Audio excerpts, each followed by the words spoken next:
Amante Padre que esté en el cielo, su pueblo reunido esta mañana le da la honra y la gloria, porque usted, Señor, es el creador del universo, porque usted ha hecho el mar, la tierra, el cielo, las aves, los árboles y sobre todo nos hizo a nosotros. Así que hoy le reconocemos como nuestro creador, pero al mismo tiempo le agradecemos por su gran redención que hizo para cada uno de nosotros. Así que en calidad de redimidos estamos aquí ahora dándole la gloria por esa redención que hizo para cada uno de nosotros. Padre, le rogamos que al estar ahora listos para oír su palabra, su Espíritu Santo sea el que nos hable. Su Espíritu Santo sea el que ponga en nosotros esa impresión de cada texto, de cada cita del don de profecía, y así su pueblo sea edificado a la ley y al testimonio. Perdone nuestro pecado, Señor. Pase por alto nuestra transgresión y cúbranos con su manto de justicia. Se lo pedimos en el nombre de Jesús. Amén. Hoy quiero invitarles a que hagamos un estudio en forma de analogía o comparación entre lo que le sucedió a Jesús en los últimos días de su vida y lo que le sucederá al pueblo remanente en el final de los tiempos. Vamos a titular nuestro estudio: En el tiempo del fin, el remanente será traicionado. Sí, mis hermanos, le harán lo mismo que hizo Judas con nuestro Señor. La traición de Judas fue y es una profecía anunciada. El evangelista Marcos, al dar la lista de los 12 apóstoles, destaca eso en Judas. Leamos Marcos 3, versículo 13 al 19. Marcos 3, versículo 13 al 19.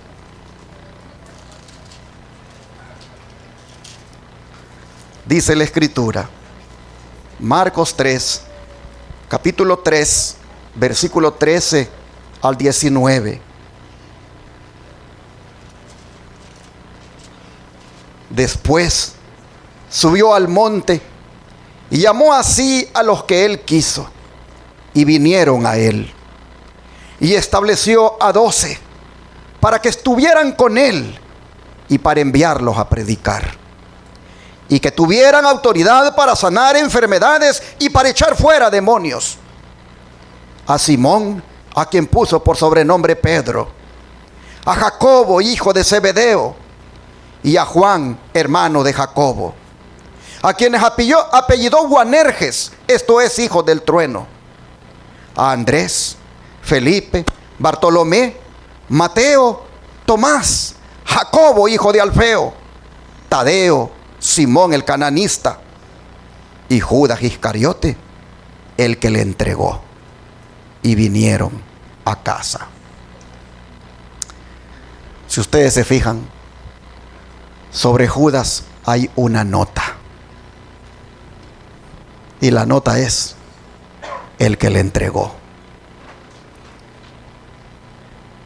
Todos tuvieron debilidades de carácter, pero solo de Judas se dice el que le entregó.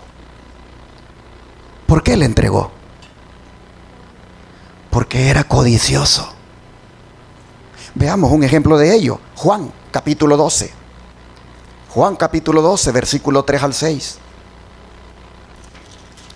Juan capítulo 12, versículo 3 al 6. Entonces María tomó una libra de perfume de nardo puro, de mucho precio, y ungió los pies de Jesús, y los ungió con sus cabellos, y la casa se llenó del olor del perfume. Y dijo uno de sus discípulos, Judas Iscariote, hijo de Simón, el que le había de entregar, ¿por qué no fue este perfume vendido por 300 denarios y dado a los pobres? Pero dijo esto no porque se cuidara de los pobres, sino porque era ladrón. Y teniendo la bolsa, sustraía de lo que se echaba en ella. ¿Qué les parece, hermanos? La codicia. La codicia lo llevaba a robar. Aquí tenemos un ladrón entre los discípulos.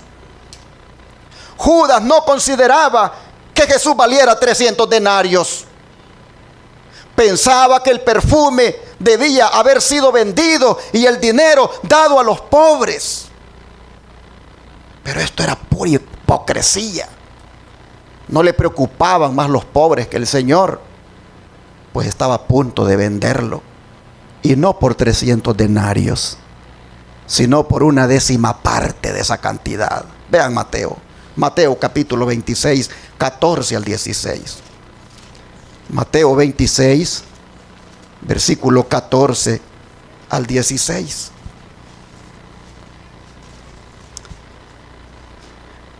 Entonces, uno de los 12, que se llamaba Judas Iscariote, fue a los principales sacerdotes y les dijo: ¿qué me queréis dar?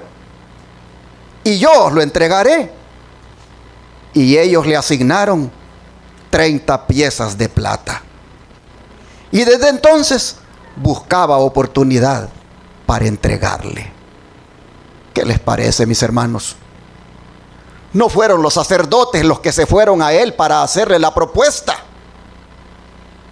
A ellos ni se les habría pasado por el pensamiento que uno de sus mismos discípulos de Cristo pudiera ser un traidor. De manera que les quedó como a la medida el que Judas llegara a hacer la propuesta. Pues justamente ellos habían tenido una reunión donde habían estado hablando sobre cómo prender a Jesús sin hacer alboroto. Miren, versículos 3 al 5 de aquí mismo, del capítulo 26. Entonces los principales sacerdotes, los escribas y los ancianos del pueblo se reunieron en el patio del sumo sacerdote llamado Caifás y tuvieron consejo para prender con engaño a Jesús y matarle. Pero decían: no durante la fiesta, para que no se haga alboroto en el pueblo. No se atrevían a meterse con él en público. Y tampoco sabían dónde hallarle en privado. De manera que al llegar Judas con la propuesta, la dificultad era superada. Cuando Judas llegó a ofrecer sus servicios, hermanos y hermanas, la dificultad que los sacerdotes tenían se resolvió. Esto nos dice que cuando alguien está apartado de Dios y está haciendo lo malo, el diablo les ayuda. El diablo les ayuda para resolver inclusive sus dificultades. Los gobernantes, con el poder que tenían, podían matar a Jesús, pero nadie, sino solo un discípulo, podía traicionarlo. Y tuvo que ser Judas. Podría haber sido otro. La profecía no había dicho quién era, pero lamentablemente él dio cabida. Yo os lo entregaré. Así llegó diciendo: yo os lo entregaré sin que podáis apresarlo con ruido y alboroto. ¿Qué me queréis dar? Esto es lo único que hizo que Judas traicionara a su maestro. Esperaba conseguir dinero de esa manera.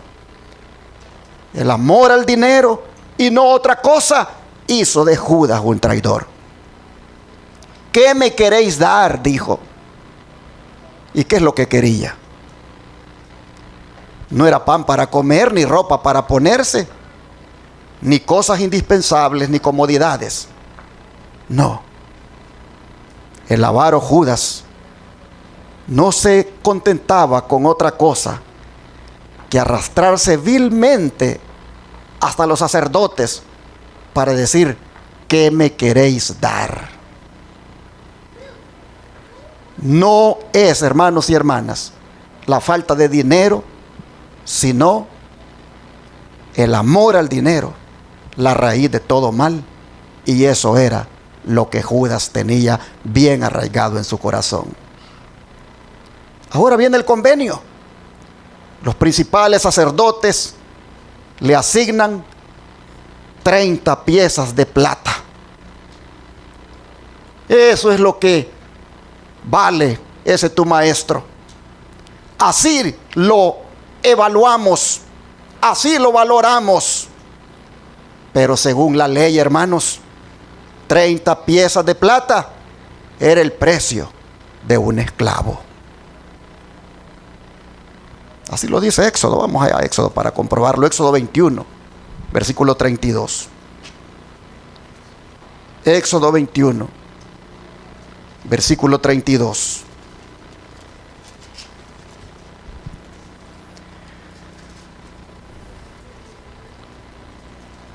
Si el buey acorneare a un siervo o a una sierva, está hablando de esclavos aquí, hermanos, pagará su dueño 30 siclos de plata y el buey será apedreado. 30 piezas de plata era, hermanos, el precio de un esclavo. Alguien hizo la conversión a dólares y le salieron $25. Pero al valorar los sacerdotes a Cristo con 30 piezas de plata, no hicieron sino repetir y darle cumplimiento a lo que hicieron sus antepasados con el profeta Zacarías.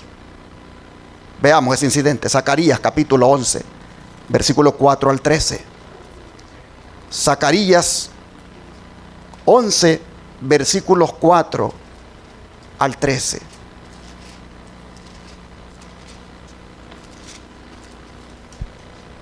La Biblia dice lo siguiente. Zacarías 4, versículo 11 al 13. 4 al 13, perdón. Zacarías capítulo 11, versículos 4 al 13. Zacarías capítulo 11, versículos 4 al 13. Así ha dicho Jehová mi Dios: apacienta las ovejas de la matanza, a las cuales matan sus compradores y no se tienen por culpables. Y el que las vende dice: bendito sea Jehová, porque he enriquecido. Ni sus pastores tienen piedad de ellas. Por tanto, no tendré ya más piedad de los moradores de la tierra, dice Jehová. Porque he aquí yo entregaré los hombres, cada cual en mano de su compañero y en mano de su rey, y asolarán la tierra, y yo no los libraré de sus manos. Apacenté pues las ovejas de la matanza, esto es, a los pobres del rebaño, y tomé para mí 2 callados. Al uno puse por nombre gracia, y al otro ataduras, y apacenté las ovejas. Y destruí a 3 pastores en un mes, pues mi alma se impacientó contra ellos, y también el alma de ellos me aborreció a mí. Y dije: no os apacentaré. La que muriere, que muera, y la que se perdiere, que se pierda, y las que quedaren, que cada una coma la carne de su compañera. Tomé luego mi cayado, gracia, y lo quebré para romper mi pacto que concerté con todos los pueblos. Y fue deshecho en ese día. Y así conocieron los pobres del rebaño que miraban a mí, que era palabra de Jehová. Y les dije: si os parece bien, dadme mi salario, y si no, dejadlo. Y pesaron para mi salario 30 piezas de plata, Y me dijo Jehová: échalo al tesoro, hermoso precio con que me han apreciado. Y tomé las 30 piezas de plata y las eché en la casa de Jehová al tesoro. Hermanos y hermanas, aquí nosotros vemos al profeta Zacarías haciendo la labor de pastor, ya que los pastores asignados no estaban haciendo bien su trabajo. Más bien, dice, comerciaban con las ovejas de Israel. Lo triste es que el profeso pueblo de Dios, en lugar de agradecer al profeta, que tenían en él un pastor que los pastoreaba, más bien dice que lo aborrecieron. Y cuando les dijo él que le dieran su salario, si así lo querían, por el trabajo que había hecho de pastorearlos, ellos mostraron la enorme ingratitud que sentían, pues la pequeña suma de 30 piezas de plata solo reflejaba el miserable agradecimiento de los israelitas por lo que Dios había hecho por ellos. Cuando Dios dice: hermoso precio con que me han apreciado, era una manera irónica de referirse al poco agradecimiento que mostraron los israelitas. Pero esto mismo, hermanos y hermanas, es lo que hicieron con Cristo los sacerdotes. En lugar de estar agradecidos por la salvación que Cristo les ofrecía, en lugar de estar agradecidos por el amor y la misericordia que Dios revelaba en Cristo, más bien valoraron el precio que Él se merecía como el precio de un esclavo, al decir: 30 piezas de plata es lo que te damos. Hermanos, así los sacerdotes hicieron de la experiencia de Zacarías, que era una profecía anticipada, hicieron un cumplimiento de ella. Pero que Judas se prestara a aceptar tan miserable precio, solo dice, hermanos, lo poseído que estaba por Satanás. Por eso dice que desde entonces buscaba oportunidad para entregarle. Es decir, su cabeza andaba discurriendo para hallar la manera de llevarlo a cabo eficientemente tan macabro plan. Oh, hermanos, es algo muy perverso buscar las oportunidades para pecar y tramar maldades, pues esto lo único que demuestra es que el hombre tiene el mal hondamente enraizado en su corazón. Judas había tenido tiempo para arrepentirse, pero ahora, con el convenio pactado, el diablo le está diciendo que no debe faltar a su palabra, aún ser una traición contra su maestro. Y Jesús, que sabía todo en lo que Judas andaba, vean lo que dijo en cierta ocasión. Mateo 26, versículo 20 al 25. Mateo 26, versículo 20 al 25.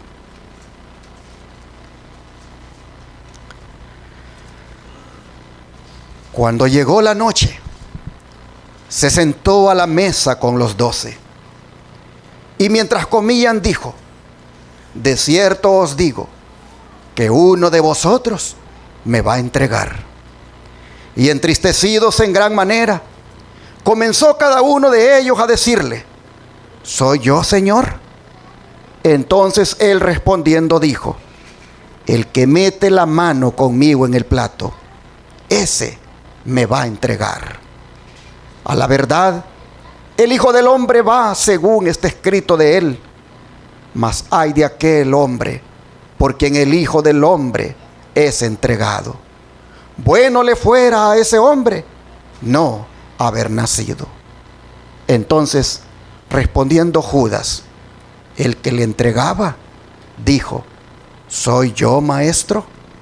Le dijo: tú lo has dicho. mis hermanos, qué anuncio más triste el que está haciendo Jesús aquí. Miren ustedes, Judas comenzó a comprender que Jesús leía su oculto secreto como quien lo lee en un libro abierto. Pero llama la atención que el relato diga que comenzó cada uno de los discípulos a decir: ¿acaso soy yo, Señor? Es que no sospechaban de Judas. Aunque era un ladrón, parece ser que lo disimulaba tan bien que ninguno de ellos miró hacia él. Mucho menos preguntaron: Señor, ¿es Judas? Esto nos dice, hermanos, que cabe la posibilidad de que un hipócrita recorre el mundo entero y pasar no solo desapercibido, sino hasta sin sospecha. Miren ustedes, los discípulos se inclinaron a sospechar de ellos mismos. Sintieron su propia debilidad y por eso preguntaron al maestro, quien los conocía mejor que ellos mismos: ¿acaso soy yo, Señor? Oh, hermanos, uno no sabe cuán fuerte puede ser la tentación que uno pudiera llegar tan lejos si se suelta de la mano de Dios. Por eso ellos tenían razón para pensar, más que en otros, en ellos mismos. Tenían temor de que pudieran ser ellos. Pero luego reciben mayor información cuando Cristo les dice: el que mete la mano conmigo en el plato, ese me va a entregar. Y con esto les declaraba que el traidor era un comensal familiar, uno de los que estaban a la mesa con él. Oh, hermanos y hermanas, tremenda ingratitud la de comer con Cristo en el mismo plato y al mismo tiempo hacerle una traición. Que esto sucedería conforme a la Escritura, para que así no les extrañara tanto, dijo Jesús, que tenía que darse esa situación. ¿Cuál escritura era la que tenía que cumplirse? Aquella del Salmo 41:9, que dice: aún el hombre de mi paz, en quien yo confiaba, el que de mi pan comía, alzó contra mí el calcañar. Esa escritura se estaba cumpliendo en ese mismo instante, cuando Judas comía en el mismo plato con Jesús. Hermanos y hermanas, cuanto más uno mira que se cumplen las escrituras en nuestras aflicciones, tanto mejor podremos soportarlas. Y Cristo estaba soportando aquello porque sabía que se estaba cumpliendo la escritura. Pero dijo el Señor que al traidor le saldría cara su operación. Pues dijo: más le valdría a ese hombre, dijo Cristo, ¿qué cosa? No haber nacido. Es decir, aun cuando Dios cumplía sus propósitos por medio de aquello que ese hombre cometía, no por eso iba a ser calamitosa la consecuencia que este pecador tendría. Y ante lo que oye Judas, convicto, también pregunta: ¿acaso soy yo, maestro? Así pensaba evitar toda sospecha en la cual habría incurrido con estar ahí callado. Bien sabía que él era el traidor, pero quería aparentar ser ajeno al complot. Así, hermanos y hermanas, ocurre a veces. Muchos se sienten condenados por su propia conciencia, pero se las rebuscan para justificarse delante de los hombres y poner buena cara para decir, ¿acaso soy yo? Cristo pronto le contesta y le dice, ¿tú qué cosa lo has dicho? Eso, hermanos, era bastante para convencerle. Y si su corazón no hubiera estado tan perversamente endurecido, habría sido suficiente para quebrantar aquel convenio al sentirse descubierto por su maestro. Pero no. El apóstol Juan dice que cuando hubo probado el bocado, salió y era ya de noche. Leamos eso en Juan capítulo 13, versículo 27 al 30. Juan capítulo 13, versículo 27 al 30.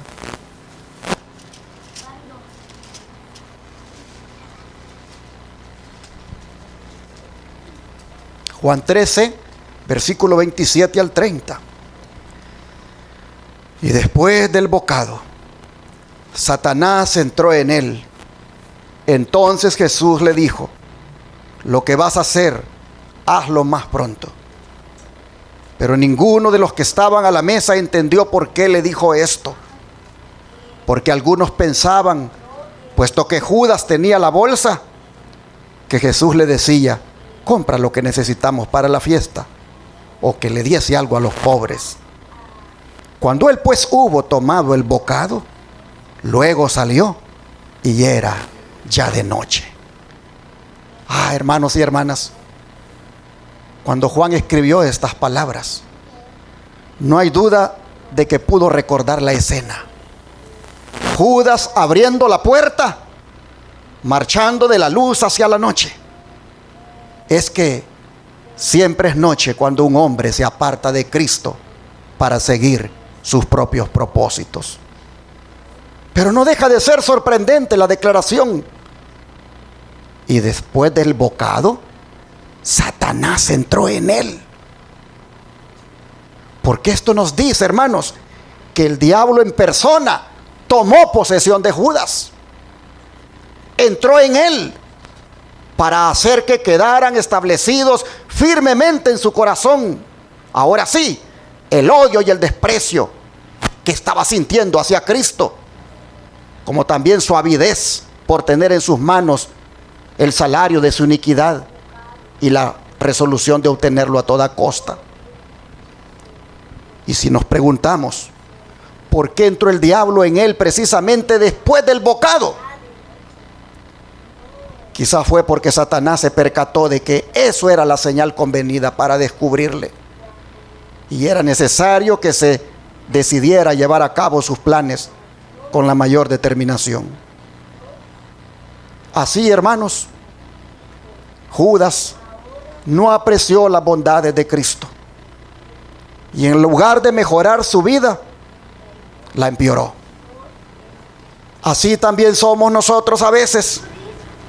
En lugar de apreciar las bondades que el Señor hace con nosotros, en lugar, hermanos, de mejorar nuestra vida, dichas bondades, empeoramos y quedamos confirmados en la obstinación y hacemos cosas desagradables delante de Dios, como Judas, que sin contrición y sin arrepentimiento avanzó hacia adelante en el plan. Cristo lo despidió a toda prisa, pues le dijo, lo que vas a hacer, hazlo más pronto. Como si le dijera, date prisa en consumar la traición que has planeado contra mí. Y con esto daba a entender Jesús, no solo que conocía muy bien los planes de Judas, sino que siendo el amo y señor de todas las cosas, era también el dueño de la situación. Y él mismo, hermanos, abandonaba a Judas al poder del diablo que había entrado en él. Todos los demás medios que Cristo había usado con Judas resultaron sin efecto por la resistencia del mismo Judas. Y es que cuando el espíritu diabólico, el ser humano lo recibe voluntariamente en su corazón, el Espíritu Santo se retira del lado de dicha persona. Jesús, con la frase que le dirigió a Judas, lo que has de hacer, hazlo más pronto, prácticamente le estaba diciendo, date prisa, Judas, no tengo miedo, estoy presto para ser entregado por medio de ti. Y Judas, hermanos, salió enseguida para comunicar a las autoridades a quienes se había ofrecido por dinero entregar a Jesús. Comunicarle a ellos del lugar y la hora conveniente para arrestar a su maestro. Sus planes habían sido descubiertos ahí en el aposento alto, así que era necesario darse prisa, pues salió enseguida como quien está cansado ya de soportar aquel ambiente, incluso la compañía de su Señor y de los demás discípulos.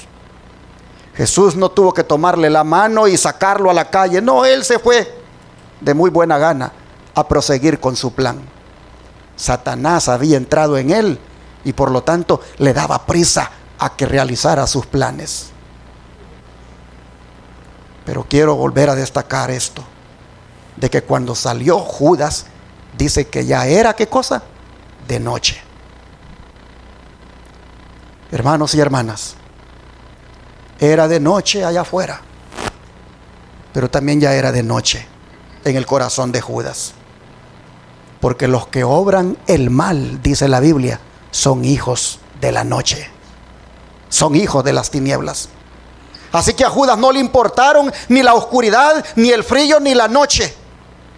Más bien, le servían para desenvolverse y pasar desapercibido en aquel macabro plan, puesto que la población se había retirado a descansar. Ahora, hermanos y hermanas, conocemos el resto de la historia. Pero ¿cuál fue el final de Judas? ¿Cuál fue el final de Judas? Mateo 27, leámoslo. Mateo 27, versículo 3 al 5.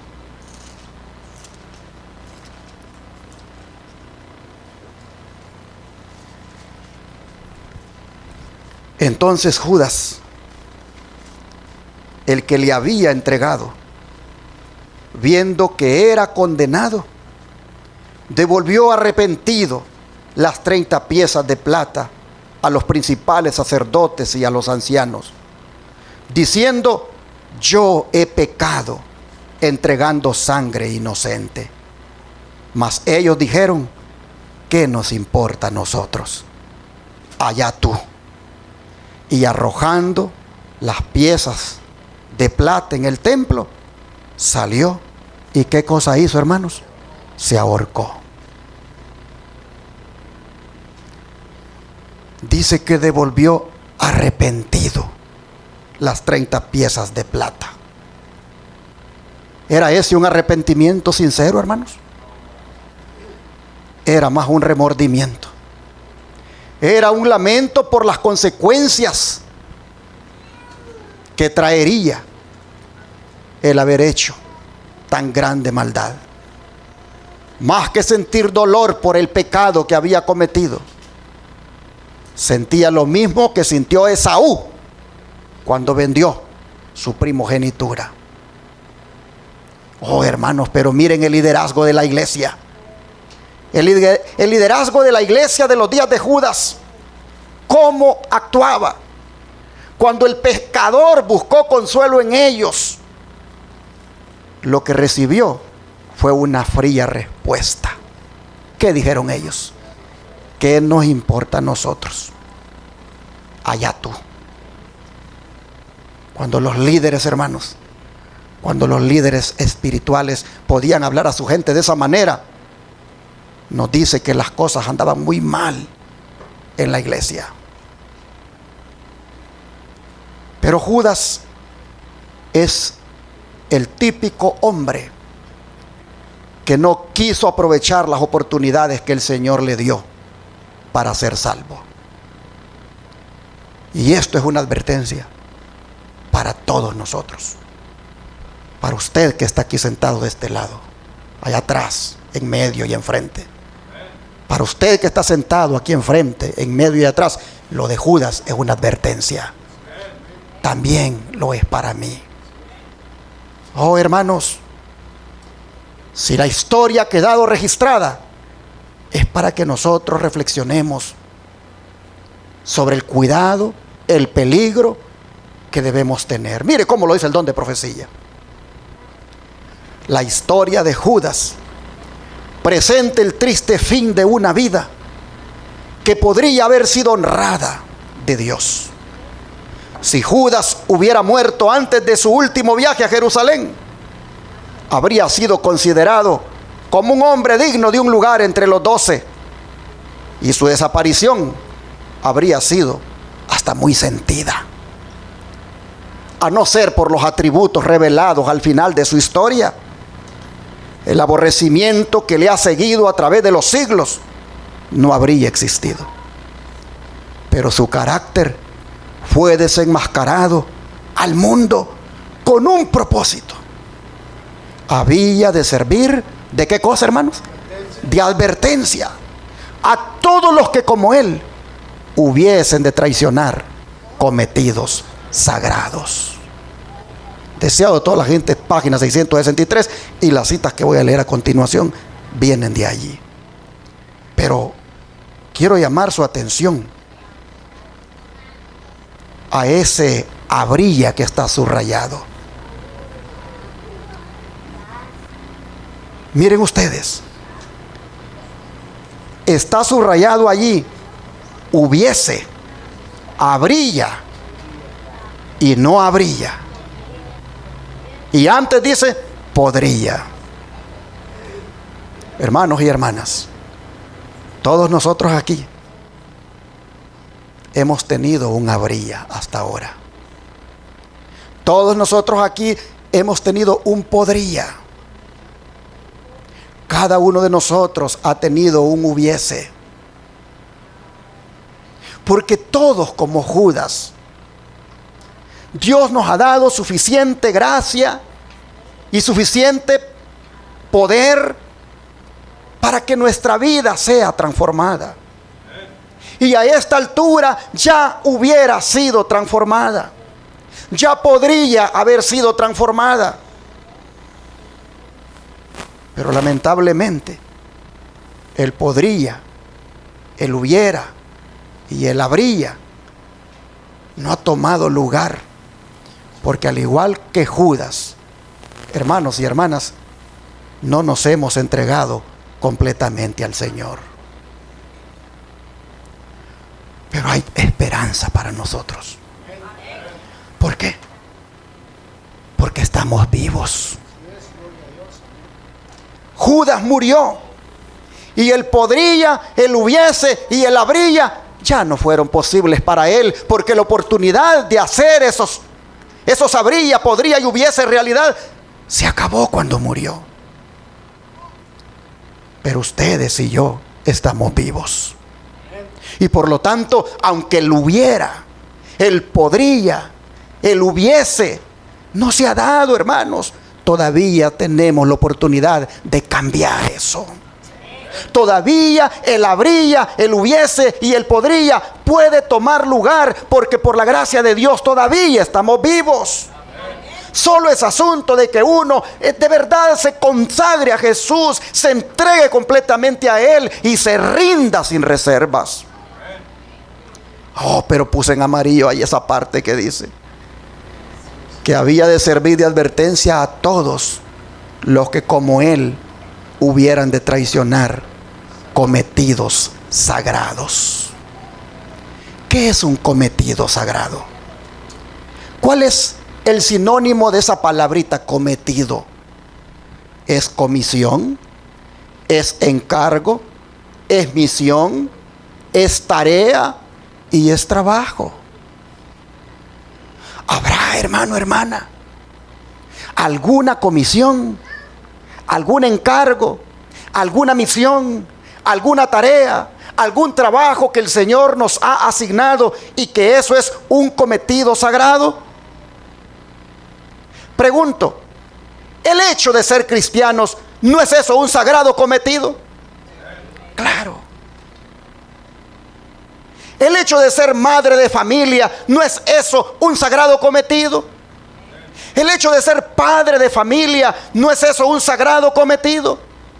El hecho de ser un anciano de iglesia, un pastor, un diácono, una diaconisa, un director de un ministerio, ¿no es eso un sagrado cometido? Oh, hermanos, entonces lo que a Judas le pasó es una advertencia para que los que como él hubieran de traicionar cometidos sagrados. Yo no sé si en esta hora usted ha traicionado el cometido sagrado que Dios le ha encomendado. Creo que es un buen momento, hermanos, para meditar y pensar, ¿y cuál es el cometido sagrado que el Señor me ha dado a mí, pero que yo lo he traicionado, como Judas? Y si usted lo encuentra, si usted lo identifica, como le digo, hay esperanza todavía para usted. Hoy el Señor le da esa oportunidad, inclusive hasta en la cena que vamos a conmemorar en la tarde, de que ese cometido sagrado que usted traicionó le pueda ser restaurado ahora por la gracia de Dios. Así que vale la pena que reflexionemos cuál es el cometido sagrado que yo he traicionado. ¿He sido una buena madre con mis hijos? ¿Les he inculcado muy bien el temor de Dios? ¿Me he puesto adelante para que ellos me sigan? ¿O soy una madre que sé lo que debo hacer, pero de todas maneras no lo hago y le doy el mal ejemplo a mis hijos? ¿He sido un buen padre de familia? ¿Le he enseñado a mis hijos con el ejemplo a hacer un culto familiar, a orar con ellos? ¿Me he puesto adelante para que mis hijos me sigan? ¿O como cometido sagrado de ser un padre, simplemente lo he traicionado y no he hecho esa labor? El día que me casé hice un voto sagrado delante de Dios, que le sería fiel a mi esposa o al esposo en caso de las hermanas. He sido fiel a ese cometido. He sido un buen esposo, he sido una buena esposa. Mi esposa ha podido ver en mí a un hombre de Dios. El esposo ha podido ver en su esposa a una mujer de Dios. He podido yo cumplir con ese cometido sagrado que el Señor me ha dado. Oh, hermanos, la advertencia de Judas es para reflexionarla ahora. Mire lo que sigue diciendo el don de profecía. Un poco antes de la Pascua, Judas había renovado con los sacerdotes su contrato de entregar a Jesús en sus manos. Entonces se determinó que el Salvador fuera prendido en uno de los lugares donde se retiraba a meditar y orar. Oh, hermanos, ¿cómo se le ocurrió profanar un lugar tan sagrado? ¿Cómo se le ocurrió interrumpirle al Señor el momento más hermoso, cuando era que Él tenía la comunión con su Padre? Pero así es el hombre, hermanos. Cuando se retira de Dios, pierde el discernimiento. Y aun cuando haya inclusive estado con Jesús, su mente se le nubla y hace semejante barbaridad. Miren ustedes, determinó, dice, que el Salvador fuera prendido en uno de los lugares donde se retiraba a meditar y orar. Lugar sagrado. Desde el banquete celebrado en casa de Simón, Judas había tenido oportunidad de reflexionar en la acción que había prometido ejecutar. Pero su propósito no había cambiado. Y por 30 piezas de plata, el precio de un esclavo, entregó al Señor de gloria a la ignominia y la muerte. Oh, hermanos, por una poca cosa traicionó a su maestro por $25. ¿Y tú, por qué has traicionado a tu maestro? ¿Lo has traicionado alguna vez? ¿Será que tú también lo has traicionado por una poca cosa, como Judas? Es decir, por algo insignificante. Hay veces, hermanos, cuando traicionamos a nuestro maestro por una poca cosa, como el oír música mundana. Hay veces cuando traicionamos a nuestro maestro por una poca cosa, como trabajar en sábado, por miedo a que me lo quiten el trabajo. Hay veces cuando hemos traicionado a nuestro maestro por una poca cosa, como es la de ponerme a mirar cosas incorrectas en el teléfono. Hermanos y hermanas, todos hemos traicionado al Señor por una poca cosa. Judas lo hizo por 30 piezas de plata, el equivalente a $25. ¿Tú por qué lo has hecho? ¿Yo por qué lo he hecho? Si yo le dijera a usted, póngame un ejemplo de una poca cosa por la cual un cristiano traiciona a su maestro, le digo que haríamos una lista grande de pocas cosas. Es decir, que no valen la pena, que son insignificantes, pero que sin embargo por esas traicionamos al dador de la vida. Sigue diciendo el don de profecía. Judas tenía por naturaleza fuerte apego al dinero, pero no había sido siempre bastante corrupto para realizar una acción como esta. Había fomentado el mal espíritu de la avaricia hasta que éste había llegado a ser el motivo predominante de su vida. El amor al dinero superaba a su amor por Cristo. Al llegar a ser esclavo de un vicio, se entregó a Satanás para ser arrastrado a cualquier bajeza de pecado. Me llama la atención que diga que él no había sido siempre bastante corrupto. ¿Qué quiere decir eso? Que poco a poco, hermano, se fue corrompiendo. Poco a poco. Ese amor al dinero, ese deseo exacerbado de querer tener más, esa avaricia le fue creciendo y creciendo y creciendo, al punto que, voy a poner un caso aquí, le fue importando cada vez menos ir al culto, para aplicarlo, ¿verdad? Le fue importando cada vez menos parar de trabajar a la puesta del sol, y todavía a la puesta del sol allá en el trabajo guardando las herramientas. Fue tan exacerbado su deseo de hacer dinero, la avaricia por el dinero, que poco a poco las cosas del Señor fueron dejando de ser tan importantes. Oh, mis hermanos, ese pecado, dice, lo llevó a ser arrastrado a otra bajeza, cualquier bajeza de pecado. Está bien, hermanos y hermanas, que nosotros querramos dinero, es normal, el dinero se necesita, pero cuando por amor al dinero nos descuidamos de Dios, cuando por amor al dinero, hermanos, los principios que nos hacen cristianos peculiares o íntegros son dejados a un lado, allí, hermanos, ya caímos en el pecado de Judas. La avaricia nos carcome. Creo que debemos de tener claro cuando dijo el apóstol Pablo, con tener sustento y abrigo, con eso deberíamos estar contentos.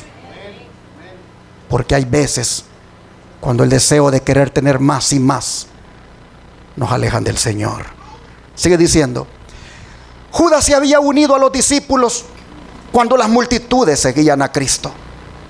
La enseñanza del Salvador conmovía sus corazones mientras pendían arrobados de las palabras que pronunciaba en la sinagoga a orillas del mar o en el monte. Judas vio a los enfermos, los cojos y los ciegos acudir a Jesús desde los pueblos y las ciudades. Vio a los moribundos puestos a sus pies. Presenció las poderosas obras del Salvador al sanar a los enfermos, echar a los demonios y resucitar a los muertos. Sintió en su propia persona la evidencia del poder de Cristo. Reconoció la enseñanza de Cristo como superior a todo lo que hubiera oído. Amaba al gran maestro y deseaba estar con él. Sintió un deseo de ver transformado en su carácter y su vida.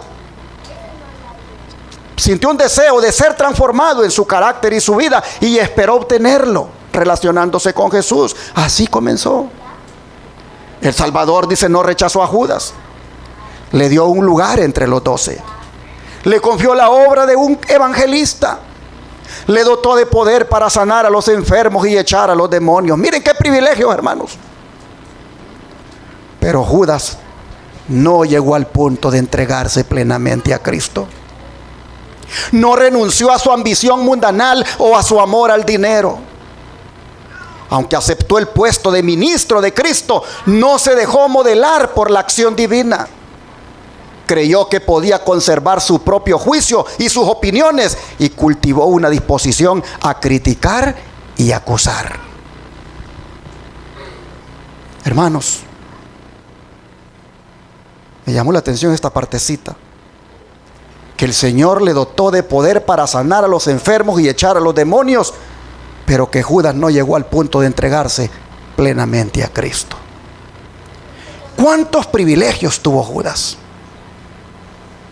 ¿Cuántos enfermos como instrumento de Jesús pudo él, hermanos, ver que se sanaban cuando él invocaba el nombre de Cristo? ¿Cuántos demonios salieron cuando él invocaba el nombre de Cristo?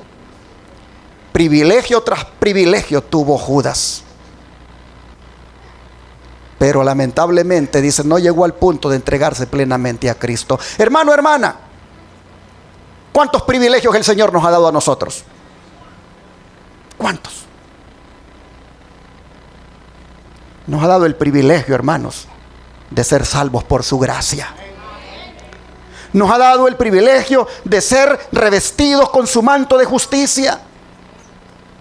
Nos ha dado el privilegio de haber conocido este mensaje tan peculiar, tan verdadero. ¿Cuántos privilegios el Señor nos ha dado hasta aquí, hermanos? Y sin embargo, como Judas, no hemos llegado también al punto de entregarnos plenamente a Cristo, hermanos.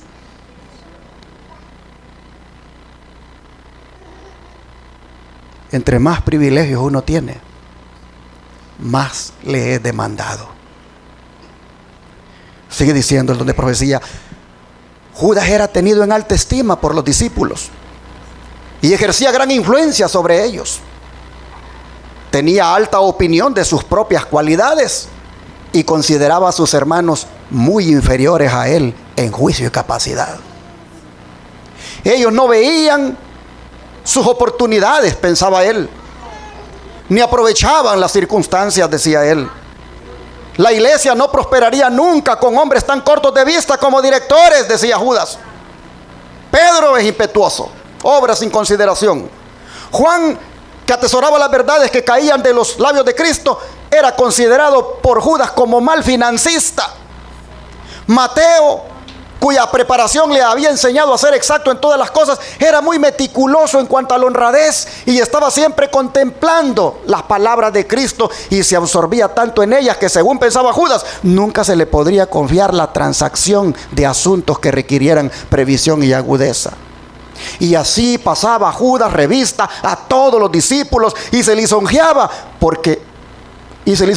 de no tener él, porque de no tener él su capacidad para manejar las cosas, la iglesia se vería con frecuencia en perplejidad y embarazo. Judas se consideraba como el único capaz, aquel a quien no podía aventajársele en los negocios. en su propia estima, reportaba honra a la causa y como tal se representaba siempre. Si buscamos una palabra para calificar a Judas, esa palabra sería indispensable. Él se sentía indispensable. Él pensaba que sin él las cosas no funcionarían en la iglesia. Él pensaba que sin él el servicio de canto no iba a servir. Él pensaba que sin él el diaconado iba a ser un fracaso. Él pensaba que sin él las diaconisas iban a ser un desastre. Él pensaba que sin él los ancianos iban a llevar a la iglesia a la deriva. Él pensaba que sin él nada en la iglesia podía funcionar. Y los miraba a todos y les veía a cada uno defectos y se lisonjeaba de que si no fuera por sus habilidades, aquello no caminaría. ¿Habremos nosotros algunas veces manifestado ese espíritu, hermanos? ¿Habremos nosotros algunas veces sentido que somos indispensables en la iglesia? Hermanos y hermanas, en el pueblo de Dios nadie es indispensable. Somos necesarios, pero no indispensables. Dios puede trabajar conmigo o sin mí. Dios puede trabajar con usted o sin usted. No se nos olvide eso para que no se nos suban los humos a la cabeza. Así Judas lamentablemente iba labrando su propia ruina, mirando defectos en los otros y no mirando los suyos. Sigue diciendo, Judas estaba ciego en cuanto a su propia debilidad de carácter y Cristo lo colocó donde tuviera oportunidad de verla y corregirla. Como tesorero de los discípulos, estaba llamado a proveer a las necesidades del pequeño grupo y a aliviar las necesidades de los pobres.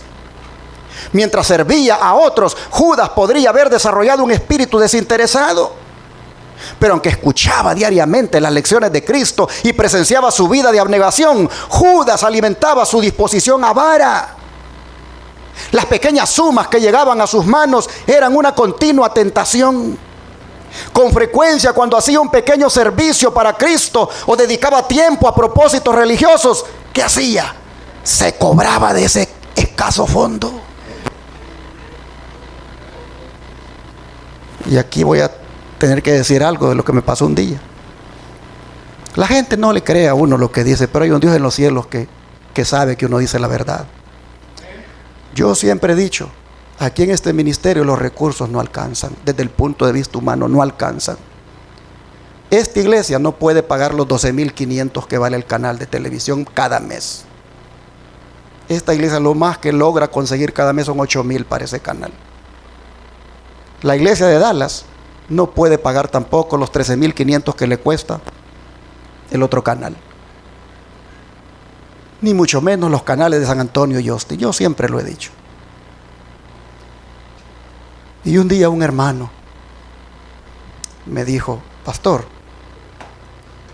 vendí mi casa y el Señor me ha puesto en mi corazón que dé una ofrenda especial por la venta de esa casa. Un hermano que está fuera de aquí, o sea, no lo conocemos personalmente, pero también el Señor me ha puesto en mi corazón que de ese dinero que le voy a dar, usted tome $5,000 para usted, para sus necesidades. Y yo le dije, muchas gracias, hermano, pero las necesidades de este ministerio son tan grandes que yo no creo justo agarrarme esos $5,000. Y él dice, pastor, pero el obrero es digno de su salario. Y yo creo que usted tiene necesidades. Sí, las tengo, pero no sería justo que, tomando en cuenta cómo el ministerio va, que va por fe, yo venga y me aproveche de la bondad suya para tomarlos. Bueno, pastor, dice, de todas maneras yo se los he dado. Muchas gracias, le dije, haga de caso que me los dio, pero el Señor y yo sabemos que queda en la obra. Hermanos, hacer esas cosas, esas decisiones, a uno le da una gran paz, a uno le da una gran serenidad, una gran tranquilidad de que uno no se mueve en esto por el dinero. Si por el dinero fuera, hermanos, otras personas como él me han dicho, y tanto es para usted, yo no los agarro, hermanos. ¿Cómo yo voy a hacerle eso a la obra de mi Dios? Cuando veo yo cómo se necesita. Pero Judas, hermanos, el espíritu de Judas a veces viene y dice, si te lo mereces, agárratelo. Judas decía, es que me lo merezco y allá afuera me hubieran pagado tanto por esto, así que me voy a cobrar. Así Judas. Oh, hermanos, a sus propios ojos, dice, esos pretextos servían para excusar su acción, pero a la vista de Dios, dice, ¿era qué cosa? Era ladrón. Sí, hermanos, porque él tenía un superior. Él tenía un superior. Y si necesitaba recursos de esa tesorería, debía pedírselos a su superior, a su maestro. No debía agarrarlos solo porque sí, soy el tesorero. Así, hermanos y hermanas, nosotros miramos que este hombre estaba ciego, dice, a sus debilidades, y él más bien no miró por qué Dios lo puso en ese cargo. Porque Dios dice que lo puso en ese cargo para darle la oportunidad a desarrollar su carácter. Para que al mirar él cuán poquitos recursos eran y que había que hacer tanta obra, él pudiera mirar que él debía ser desinteresado. Hermanos, el Señor lo puso allí en ese puesto para eso. Hermanos, cuando Dios nos pone en un lugar con una responsabilidad, Él lo hace para que allí desarrollemos nuestro carácter. Judas no entendió eso. Jesús sabía muy bien las tendencias de Judas, pero de todas maneras le dio la tesorería y nunca lo recriminó por lo que hacía, porque el Señor esperaba que cada vez que él se mirara en esa tentación, él desarrollara su carácter, un carácter desinteresado. Oh, hermanos, cuántas veces el Señor nos ha puesto en un lugar, en una responsabilidad para que hagamos eso, desarrollar el carácter semejante al de Cristo. Mira, hermano, hermana, tú antes estabas en otra congregación, allá estabas, pero ¿por qué crees que Dios te tiene aquí ahora? Dios te trajo aquí y te tiene aquí para que aquí tú desarrolles un carácter conforme al de Cristo. Porque a lo mejor en el lugar donde estabas, cosas que mirabas, cosas que pasaban, no te permitía que se desarrollara ese carácter, y el Señor permite que vengas aquí. Dios no te trajo aquí por pura casualidad, no, hermanos. Y si el Señor todavía viene y dice, te voy a dar este privilegio para que hagas algo en la iglesia, con más razón, hermanos, para que desarrollemos nuestro carácter. Ojalá lo entendiéramos y aprovecháramos bien la oportunidad que Dios nos da. Sigue diciendo. La declaración con frecuencia repetida por Cristo de que su reino no era de este mundo, ¿qué pasaba con Judas? Lo ofendía. Él había trazado una conducta de acuerdo con la cual él esperaba que Cristo obrara. Se había propuesto que Juan el Bautista fuera librado de la cárcel, pero aquí que Juan había sido decapitado, y Jesús, en vez de aseverar su derecho real y vengar la muerte de Juan, se retiró con sus discípulos a un lugar del campo. Qué raro comportamiento, pudiendo agarrar las espadas e ir a ver cómo vengaban la muerte de Juan. Judas dice que quería una guerra más agresiva. Pensaba que si Jesús no impedía a los discípulos ejecutar sus planes, la obra tendría más éxito. Notaba la creciente enemistad de los dirigentes judíos y vio su desafío quedar sin respuesta cuando exigieron de Cristo una señal del cielo. Su corazón estaba abierto a la incredulidad y el enemigo le proporcionaba motivos de duda y rebelión. ¿Por qué se espaciaba tanto Jesús en lo que era desalentador? Decía Judas. ¿Por qué predecía pruebas y persecución para él y sus discípulos? La perspectiva de obtener un puesto elevado en el nuevo reino había inducido a Judas a abrazar la causa de Cristo. ¿Iban a quedar frustradas sus esperanzas?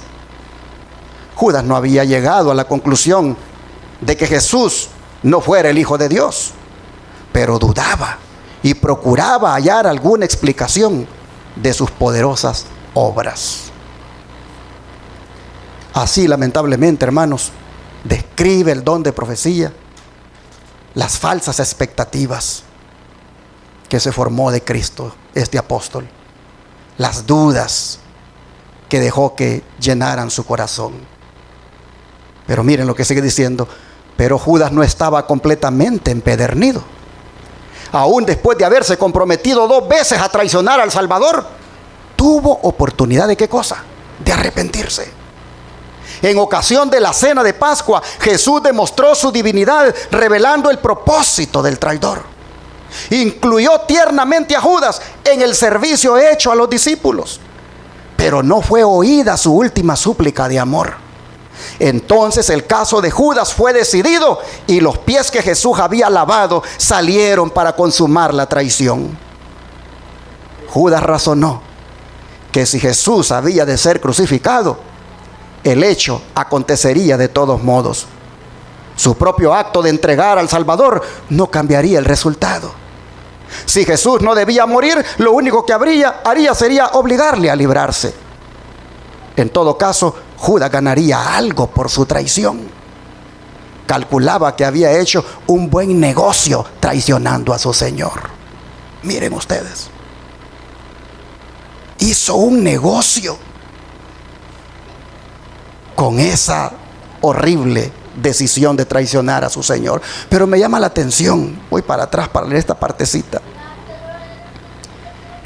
que dice que los pies que Jesús había lavado allí en esa última cena salieron para consumar la traición. Hermanos y hermanas, por eso cuando celebramos la cena del Señor, hay que tomar conciencia de lo que estamos celebrando.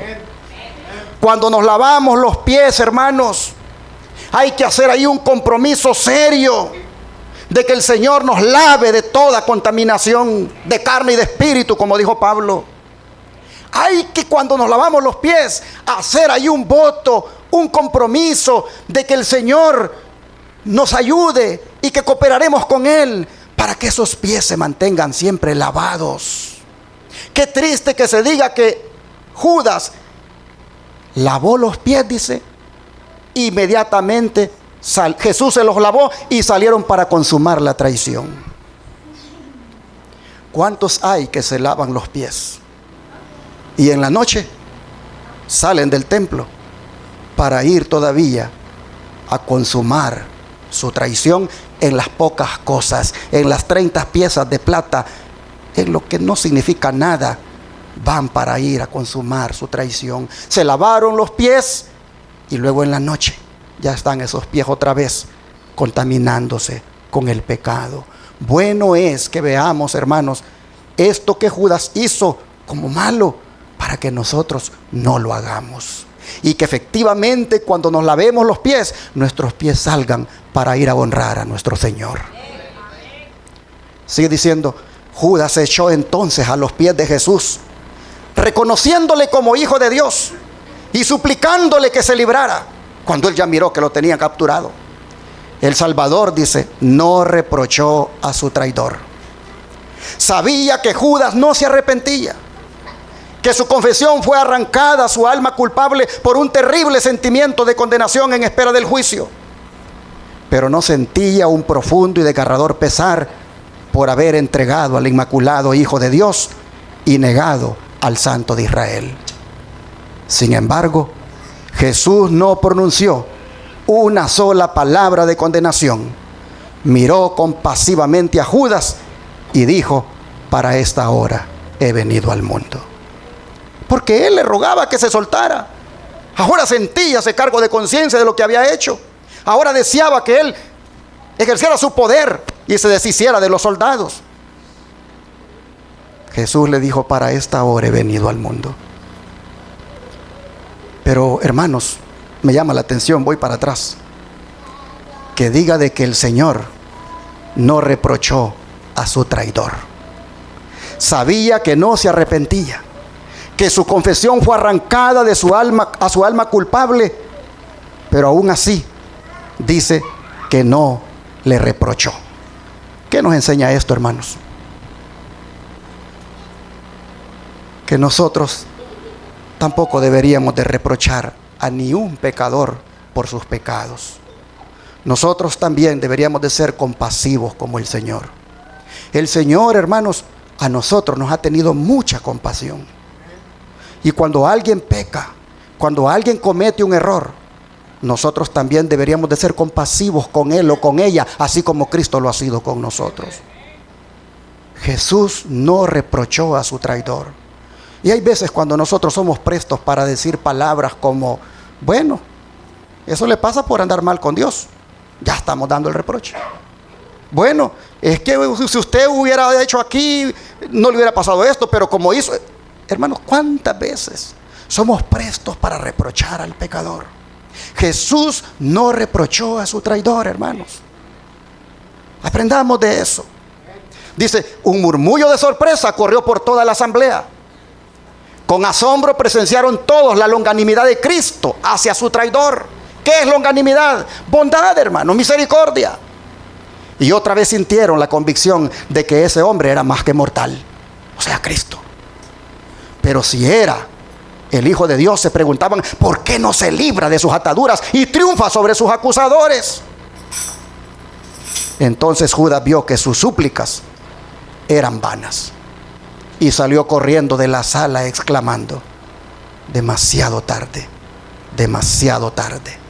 Sintió que no podía vivir para ver a Cristo crucificado y desesperado salió y se ahorcó. Oh, hermanos, ¿cuántos como Judas dirán en aquel día? Demasiado tarde, demasiado tarde. Oportunidad tras oportunidad el Señor les concedió. Oportunidades de arrepentimiento, oportunidades de abandonar el pecado, oportunidades de consagrar su vida a Cristo. El Señor se las concedió, pero simplemente las rechazaron. Y un día como Judas también mirarán y dirán que es demasiado tarde. Hermanos y hermanas, no desperdiciemos las oportunidades de Dios. No las rechacemos. Aprovechémoslas ahora y arrepintámonos de nuestros pecados. Dejemos de hacer lo malo y busquemos al Señor de corazón. Pero como dije, hermanos, como dije al principio, la traición de Judas fue y es una profecía anunciada, porque de una manera simbólica volverá a repetir su traición en el tiempo del fin. Así ha sido revelado por el don de profecía. Se los pongo acá. Yo vi que la iglesia nominal y los adventistas nominales, como Judas, nos entregarán a los católicos para obtener su influencia, para luchar contra la verdad. Los santos serán entonces un pueblo oscuro, poco conocido para los católicos. Pero las iglesias y los adventistas nominales, que conocen nuestra fe y costumbres, traicionarán a los santos y los denunciarán a los católicos como los que desprecian las instituciones del pueblo. Es decir, que ellos guardan el sábado y desprecian el domingo. Yo vi. Y cuando la sierva del Señor dice, yo vi, es porque Dios se lo mostró. En el libro Spalding Magan Collection, Elena White registra esto. Yo vi que la iglesia nominal y los adventistas nominales, como Judas, nos entregarán a los católicos.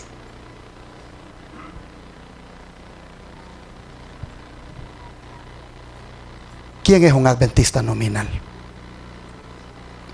Los adventistas del séptimo día rápido se lavan las manos y dicen, no, la hermana Guay eso lo dijo para las iglesias que guardaban el domingo en su tiempo. Eso, a esos ella le llamaba adventistas nominales. Podría ser, pero ¿qué es un adventista nominal, hermanos? Es uno que solo lleva eso de nombre, que es adventista de nombre, pero que con sus actos, con su forma de vivir, demuestra que no es genuino, es nominal. El asunto es que esos, ¿dónde están? Mientras algunos adventistas del séptimo día los ven en las iglesias que guardan el domingo, no los ven que ya están metidos en la iglesia adventista. Y que yo podría ser uno de esos. Y que usted podría ser uno de esos. Los adventistas nominales están en todas partes, aún en las iglesias de sostén propio. El adventista nominal es todo aquel que solamente lo es de nombre, pero que su forma de vivir, sus actos, su manera de llevar su cristianismo es, hermanos, de una manera falsa. El punto es que dice que estos van a hacer lo mismo que hizo Judas. Traicionar a quienes, a los genuinos, a los santos, a los verdaderos, a los que realmente, hermanos, están comprometidos con el Señor, a esos que están luchando por hacer la voluntad de Dios. A esos, dice, los entregarán. Los entregarán y los van a denunciar, dice, a los católicos como los que desprecian las instituciones del pueblo, guardando el sábado y despreciando el domingo. Yo creo que a este momento sería bueno que los discípulos, como los discípulos, nosotros preguntáramos: ¿seré yo, Señor? ¿Seré yo ese adventista nominal que, como Judas, voy a entregar a mis hermanos? ¿Seré yo ese adventista nominal y cobarde que, por no cerrar filas en torno al mensaje y ser fiel en defenderlo y predicarlo y vivirlo, voy más bien a señalar a aquellos que sí lo hacen? Oh, hermanos y hermanas, el adventista nominal es todo aquel mediocre, todo aquel que no estudia la Biblia, todo aquel que no ora, todo aquel que no le gusta hacer obra misionera, todo aquel que es flojo en la forma de guardar el sábado, todo aquel que no tiene una íntima comunión con Cristo. Ese es un adventista nominal. Y cuidado, porque allí sí creo que en más de alguna de esas caemos nosotros. Así que el examen de ¿seré yo, Señor? Bueno es que lo hagamos, hermanos, para que no vayamos a ser de aquellos que van a entregar a los hermanos. O sea, hermanos, que en el tiempo del fin el remanente será traicionado. Pero ¿quién es el remanente, hermanos? Díganme ustedes, ¿quién es el remanente? Apocalipsis 12:17, no lo vamos a leer, pero usted ya sabe lo que dice. Son los que guardan los mandamientos de Dios y tienen el testimonio de Jesucristo. Pues a ellos, dice, los adventistas nominales los van a denunciar, los van a entregar, los van a traicionar con los católicos. ¿Y por qué los adventistas nominales? Porque ellos, dice Elena White, conocen bien nuestras costumbres, conocen bien cómo nosotros guardamos estos mandamientos, cómo nosotros creemos esto. Ellos saben muy bien cómo pensamos. Así que ellos nos traicionarán.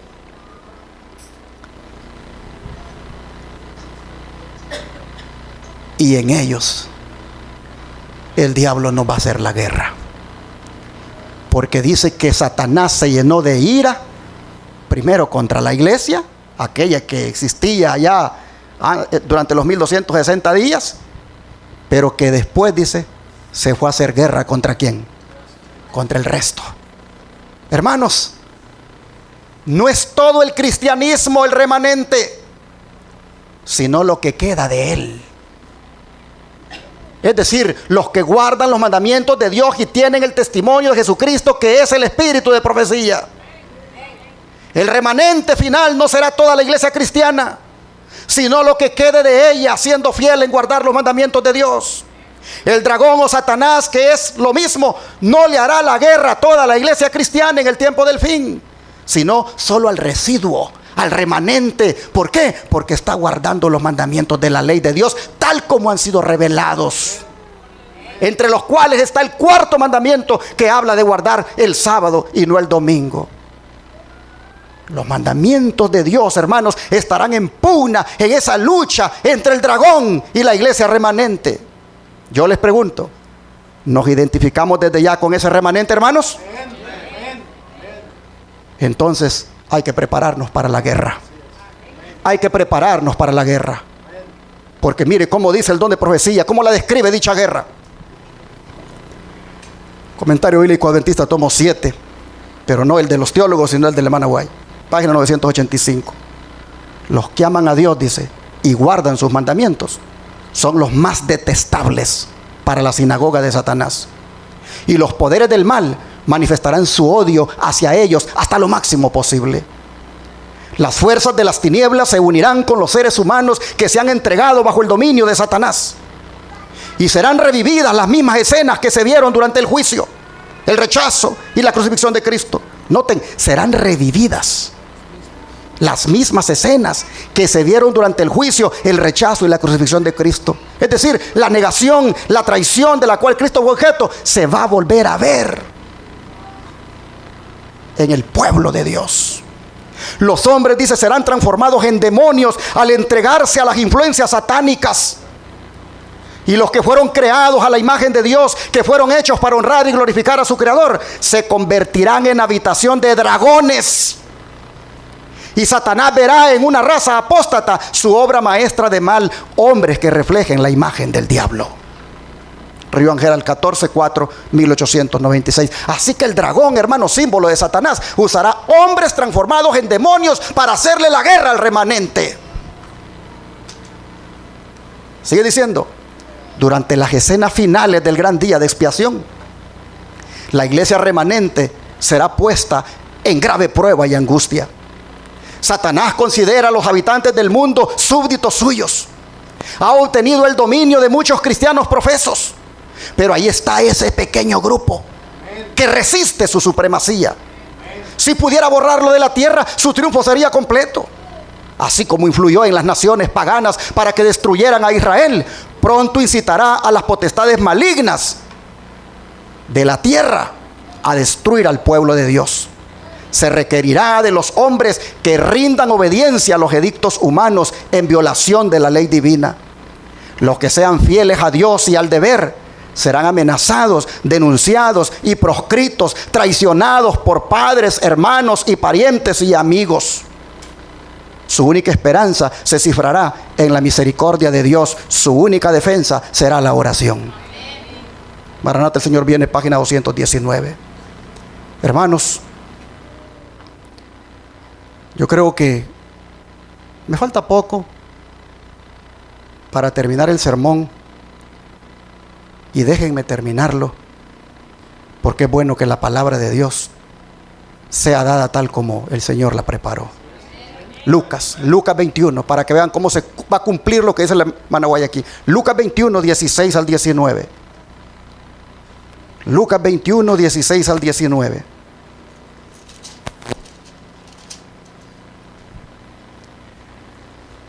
Dijo el Señor: mas seréis entregados aún por vuestros padres y hermanos y parientes y amigos, y matarán a algunos de vosotros.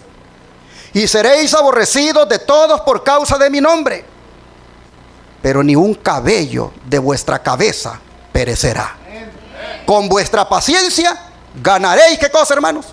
Vuestras almas. Esta promesa no es una garantía total de inmunidad contra el martirio, pues Jesús dice de que algunos van a ser muertos, sino que lo que está diciendo es que los gobernantes que van a juzgar a los cristianos tendrán poder sobre ellos solo hasta donde Dios se los permita. Pero lo que sí es de destacar, hermanos, aquí es la perseverancia que nos debe caracterizar en medio de la prueba. Pues dice que con nuestra paciencia ganaremos, ¿qué cosa? Nuestras almas. Así que cuando la traición tome lugar, hermanos, recordemos estas cosas, como también debemos recordar lo que nos dice el Señor en Juan 16, verso 33. Juan 16, verso 33. Juan 16, verso 33. Estas cosas os he hablado para que en mí tengáis paz. En el mundo tendréis aflicción, pero confiad, yo he vencido al mundo. Hermanos y hermanas, ¿qué cosa nos está ofreciendo el Señor aquí? Su paz. Oh, hermanos, la paz de Cristo será grande en comparación a las aflicciones que tengamos. Cristo nos ofrece la paz. Esa paz provendrá de nuestra firme confianza en el Señor. Cristo nos dice, pero confiad. O en otras palabras, tened ánimo. Como si dijera que eso no les deprima. El que los vayan a traicionar, el que los vayan a llevar ante magistrados, ante gobernantes, y que inclusive algunos de ustedes hasta puedan morir. Dice Cristo que eso no les deprima, que eso no les desaliente. O como dice en otra escritura, solo esfuércense y sean valientes. Oh, mis hermanos, no temáis, dijo Cristo, a los que matan el cuerpo, sino temed a Dios. El fundamento, hermanos, de este ánimo que Cristo nos da, lo basa, dice, en que Él ha vencido ¿a quién? Al mundo. De manera, hermanos y hermanas, que la victoria de Cristo puede ser nuestra victoria. ¿Por qué? Porque en Cristo somos más que vencedores. Cristo triunfó. Cristo triunfó de la maldad del mundo. Él fue sometido a las más duras pruebas, los maltratos que le infligieron. Pero Él dice que soportó la cruz menospreciando el oprobio. Oiga eso. Soportó la cruz menospreciando el oprobio. El oprobio no le quitó la paz al Señor. Y por eso nos dejó lo último que Él mantuvo en la cruz. La paz. La paz interior que ni los enemigos se la pudieron quitar. Oh, hermanos, Jesús dijo, yo he vencido al mundo. Yo les pregunto, ¿habrá en la tierra algún otro conquistador que haya vencido al mundo como Cristo lo venció?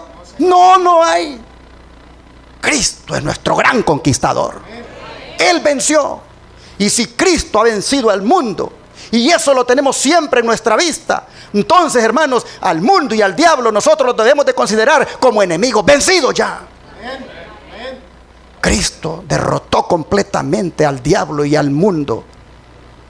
Y nosotros los creyentes no tenemos otra cosa más que estar firmes y resistir como Cristo. Cristo lo tentó el enemigo por todas partes, pero en cada una de las tentaciones el Señor venció. Y ese debe ser un aliciente para nosotros. Oh, hermanos y hermanas, que nadie ni nada nos derrote. Mantengámonos en victoria con Cristo. Así que recuerde lo que dijo el Señor: no temáis manada pequeña. Seamos firmes y fieles hasta que Cristo venga. Que Dios bendiga su palabra. Quisiera compartir un dato antes de orar. Ustedes ya lo saben, pero que nos debería de hacer ver si la profecía que hemos estudiado ahora de que el remanente será traicionado realmente está en camino a cumplirse. Y es, hermanos, que el Israel moderno tristemente ya comenzó a traicionar al remanente. ¿De qué manera? Al prestarse al ecumenismo, al apoyar la Agenda 2030, al andar allí avalando la agenda por el cambio climático, al andar avalando la ideología de género en las iglesias, al incluso aceptar los matrimonios entre personas del mismo sexo según sea la iglesia de liberal. En alguna forma el Israel moderno, con esos actos, ha empezado a traicionar al remanente. Falta que llegue a lo que hemos dicho, de entregar a los hermanos, de denunciarlos, de presentarlos como opositores al gobierno y a las leyes dominicales. De manera que al ver cómo se van moviendo las aguas, al ver cómo el liderazgo inclusive del Israel moderno va en cierta manera traicionando al remanente en esas cosas, bueno es que abramos los ojos y miremos, hermanos, que estamos viviendo en el tiempo del fin. Y que lo que se ha dicho que va a venir, va a venir. Pero la importancia que tiene, hermanos, de que usted y yo nos aferremos de Jesús, eso es algo indispensable. Y es allí donde yo quiero llevarle ahora. A que usted haga la diferencia en este mundo. Que usted se consagre tanto al Señor. Que usted le sirva tanto al Señor y se comprometa tanto con Él, que usted no vaya a traicionar nunca al remanente. En la medida en que lo hagamos, en la medida en que cada día nos entreguemos al Señor, tenemos la garantía de que seremos firmes y fieles. Pero esto solo lo podemos lograr de rodillas, pidiéndolo cada día. Así que en este momento quiero invitarle a arrodillarse conmigo para orar y pedirle a Dios su ayuda.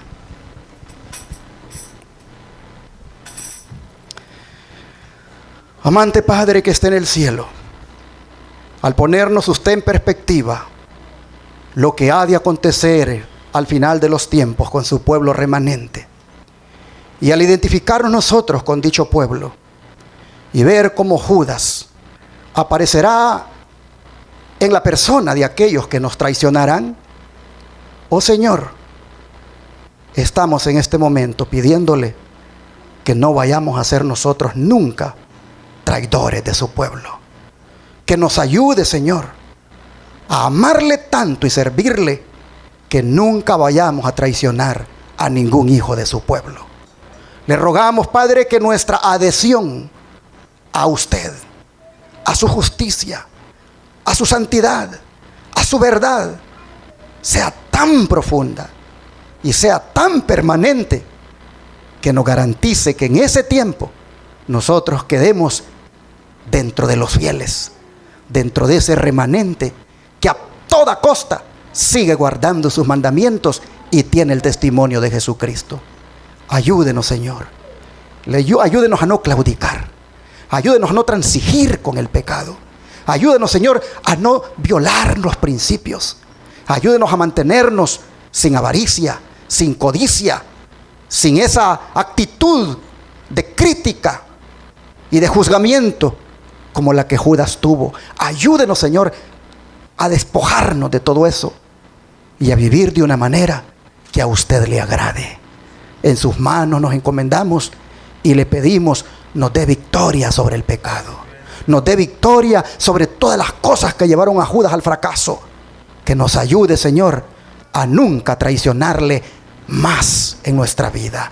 Ayúdenos, Señor, a serle fieles. Nosotros creemos que si usted nos ayuda, lo podremos lograr. Así que le pedimos esta ayuda en el nombre de Jesús. Amén.